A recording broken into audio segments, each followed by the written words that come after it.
गुमशुदा खजाने का राज। एक पुरसकून गांव में 3 दोस्त रहते थे, हसन, हुसैन और ज़ैनब। तीनों हमेशा नई नई जगह तलाश करने और खेलने में मसरूफ रहते।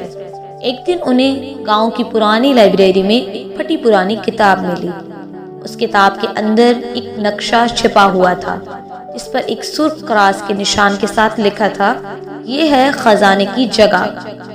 तीनों दोस्तों की आंखों में तजस्सुस और जोश चमकने लगा। हसन ने कहा, ये तो वाकई खजाने का नक्शा लगता है। हुसैन ने जोश से कहा, चलो चलते हैं, आज से हम भी मुहिम पर। मगर ज़ैनब ने जरा सोच कर कहा, लेकिन एहतियात भी जरूरी है, खजाना इतनी आसानी से नहीं मिलेगा। अगली सुबह वो तीनों एक छोटे बैग में पानी, खाना और टॉर्च लेकर सफर पर निकल पड़े। नक्शा उन्हें जंगल की तरफ ले गया।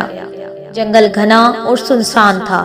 परिंदों की आवाजें और पत्तों की सरसराहट एक अजब सा माहौल बना रही थी। अचानक झाड़ियों में कुछ हरकत हुई। सब डर गए, लेकिन जब करीब गए तो देखा कि वो एक छोटा सा हिरन है जो झाड़ी में फंसा हुआ है। ज़ैनब ने आगे बढ़कर हिरन को आजाद किया। हिरन ने जैसे शुक्रिया अदा करने के अंदाज में गर्दन हिलाई और फिर तेजी से जंगल के अंदर गायब हो गया। हसन ने कहा, शायद ये हमारे अच्छे अमल का बदला हमें आगे मिलेगा। नक्शा उन्हें एक बड़ी पहाड़ी गार तक ले आया। गार का दहाना अंधेरे से भरा हुआ था। अंदर दाखिल होते ही सर्द हवा के झोंके ने सबको कपकपा दिया। हुसैन ने टॉर्च चलाई तो देखा दीवारों पर पुरानी तहरीरें और तस्वीरें बनी थी। गार के बीचों बीच एक बड़ा सा दरवाजा था, जिस पर लिखा था, सिर्फ बहादुर और ईमानदार ही आगे जा सकते हैं। दरवाजा मुकफ्फल था। अचानक जमीन पर एक छोटा सा पत्थर चमकने लगा। आयशा ने वो पत्थर उठाया तो दरवाजा खुद ब खुद खुल गया। तीनों हैरान रह गए। अब वो एक दरिया के किनारे पहुंचे। पानी का बहाव बहुत तेज था। पुल टूटा हुआ था। खजाने की जगह दरिया के उस पार थी। तीनों मुश्किल में पड़ गए। हुसैन ने कहा, हम तैरकर जा सकते हैं, मगर ये खतरनाक है। ज़ैनब ने दरिया का जायजा लिया और कहा, देखो वहाँ बड़े बड़े पत्थर हैं। अगर हम एक दूसरे का हाथ पकड़कर पत्थर से पत्थर पर चलें तो शायद पार जा सकते हैं।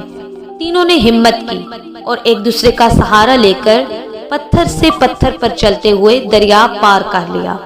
उनके कपड़े भीग गए, लेकिन वो खुश थे कि ये मरहला कामयाबी से तय हो गया। आखिरकार वो उस मकाम पर पहुंच गए जहां सुर्ख क्रास का निशान था। वहां जमीन के बीच एक लकड़ी का डिब्बा दबा हुआ था। तीनों ने मिलकर मट्टी हटाई और डिब्बा बाहर निकाला। दिल जोर जोर से धड़क रहा था। जब डिब्बा खोला तो अंदर सोने के सिक्के या हीरे जवाहिरात नहीं थे, बल्कि अंदर एक पुराना खत और कुछ किताबें थी। खत में लिखा था, असल खजाना इल्म और हिम्मत है। जो उस जगह तक पहुंचेगा वो जान ले कि दुनिया की सबसे बड़ी दौलत सोना चांदी रही, बल्कि ईमानदारी, दोस्ती और इल्म है। तीनों पहले तो जरा मायूस हुए कि खजाना नहीं मिला, मगर फिर ज़ैनब ने मुस्कुरा कर कहा, सोचो हमने आज कितनी हिम्मत दिखाई, कितनी मुश्किलें झेली और एक साथ रहकर हर मसला हल किया। क्या ये सब किसी खजाने से कम है? हसन और हुसैन ने सर हिलाया और हुसैन ने कहा, वाकई असल खजाना वो सबक है जो हमें मिला है। वो किताबें लेकर गांव वापस आए। उन किताबों में पुरानी कहानियां, इल्म के खजाने और सबक आमोज बातें थी। गांव के सब बच्चों ने उन्हें पढ़ा और सीखा। यूं वो गुमशुदा खजाना गांव के सब बच्चों के लिए रोशनी बन गया। इस कहानी से हमें ये सबक मिलता है कि असल खजाना दौलत या सोना चांदी नहीं, बल्कि इल्म, दोस्ती और ईमानदारी है।